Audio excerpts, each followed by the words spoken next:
សួស្តីអ្នកទាំងអស់គ្នាថ្ងៃនេះខ្ញុំមកបង្រៀនអំពីការធ្វើវីដេអូ AI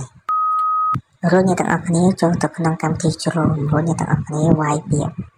AI Studio អ្នកទាំងអស់គ្នាវាយអក្សរតាមខ្ញុំនឹងមកបន្ទាប់ពីវារួចអ្នកទាំងអស់គ្នាចុច Enter រួចអ្នកទាំងអស់គ្នាចូលមកកន្លែង Google AI Studio ដើម្បីចូលទៅក្នុងកម្មវិធី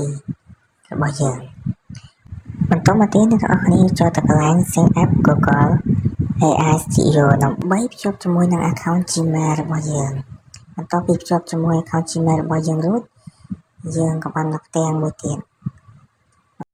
យើងចុចនៅកន្លែង Generate Media ដើម្បី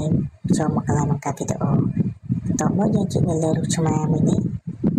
ហើយយើង remove រូបឆ្មាចោលហើយក៏យើងក៏លុបអក្សរនេះចោលផងដែរ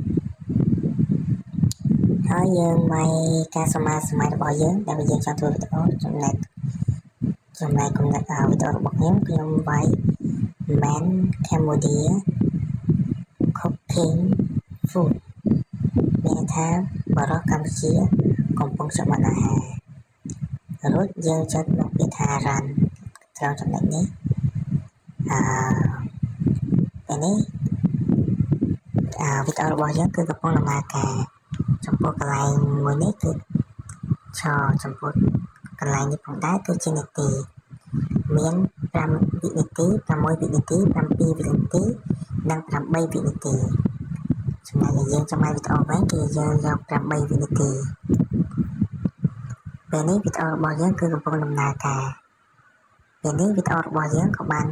ដំណើរការរួចយើងមក play មើលទាំងអស់គ្នា